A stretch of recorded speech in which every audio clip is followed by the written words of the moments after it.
Today I will teach you 30 tips and tricks that you can do to improve your skills at Fall Guys.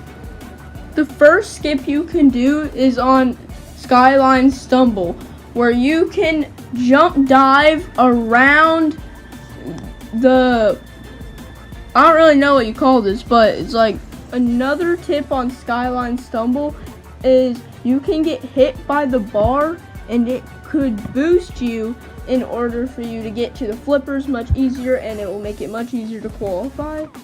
Another trick you can do is go on the trapeze in airtime right next to the seesaw, and when the seesaw flips you'll be on the trapeze, so you'll be safe. And once the trapeze gets back around onto it, you gotta land on the tippy top of it on the edge, and then you carefully jump dive back on once it flips back over. On Frantic Factory, you can walk into the buttons as they're coming through the tube in order to easily get the button. Whatever you do when you're playing any of the hexagon maps, really do not grab. I wouldn't recommend it because overall most of the time it just ends up getting you killed. At the beginning of Dizzy Heights, you might realize there are a bunch of spinning discs in front of you. If you do it correctly, then you can get a big lead off everybody else by using these discs as an advantage, as you can see what I'm doing right here. Also, directly after the spinning disc on Dizzy Heights, you can also see a bunch of blocks. You can hop on top of these blocks in order to easily dodge the balls that are being shot at you. If you get the Yeetus variation on Dizzy Heights, I would always take the Yeetus, because if you mess up the Yeetus, well, it won't really slow you down too much. In fact, it might boost you a little bit. And if you do good on the Yeetus, congratulations, you're getting one of the first spots. On Fruit Shoot, you can use the Yeetus to launch you further than you usually go, and this could also allow you to qualify, because there have been many times when this Yeetus actually saved me. On top of that, you can also make it even better by using the bouncers to boost you, and also if a fruit hits you, it'll be much easier to recover from it because the bouncer will save you. On Classico, I would always recommend going down bottom at the first part because I always find it faster to go that way. Once you get to this part, you can dive onto the bouncers, and then the bouncers will knock you forward, and basically at this point you're guaranteed to make it through that part easy peasy lemon squeezy.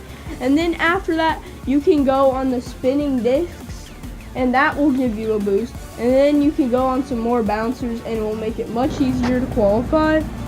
On Hoopsie Legends, you can use the purple bouncer in the center to bounce yourself up to the bridges, and that will allow you to get hoops much easier. On Crack and Slam, as the tentacle comes down to hit you, you can jump in order to avoid it. Another thing you can do on Crack and Slam is if you see someone sitting pretty still, you can come over and push them off the edge, and that's minus one person you need to beat in order to win. On Spaceball, if you're falling behind near the hexagon part, you can just barely jump on the hexagons that the people in front of you are hitting, and it'll make it much easier to qualify because you'll be able to go much faster. Also on Spaceball, you can dive onto the slide and then dive onto the lily pad with this momentum and continue diving on these lily pads in order to make it to the top and make it much easier to qualify. On Tiptoe, you can easily know which tiles are the correct ones at the end. If tiles are round, certain tiles are shaking, then you know it will be a straight line from there, because if you don't know, on Tiptoe, it's always 3 in a row on the final platform. On Pipe Dream, instead of going all the way towards the pipe, you can jump dive into the pipe to get to it much quicker. Another thing you can do on Pipe Dream is you can also go around the bar in order to make it much easier to get past that area. On Crack and Slam, if you're getting grabbed, then a good way to escape off of the tile you are currently on is by spam jumping. This will allow you to easily get out of a grab. Something you can do on Hit Parade is dive slide down to the bottom because it's actually faster than going up top. And then you can jump on top of these yellow blocks, and this will allow you to gain a lead over everybody else. Once you get to this part on Treetop Tumble, I would recommend jumping down. And this is because most of the time jumping down is actually faster, diving on the lily pads down. At the ending of Treetop Tumble, if you jump into the middle lily pad and you think the frog's about to come up, you should instead go on the slide right next to it and so this is me after the video. I thought this was 30 tips and tricks, but it ended up only being 27. I don't know what happened. I think I counted wrong. But I will recommend just a few other things real quick to make up for it.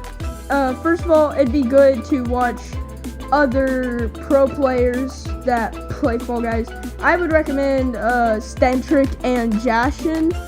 They are two that I would very recommend. And along with that, you can also watch people do challenges just to see, I don't know, keep you entertained in Fall Guys, because you gotta have fun in Fall Guys, you know? So, yeah, that's also something you could do if you get burnout. Do challenges, you know? And then the final tip and trick is you can also, you can watch speedrunners, and that's really good. Anyways, please don't leave, because I would like to say, please subscribe, because I want to hit 100 subs. Thank you. Anyways, bye.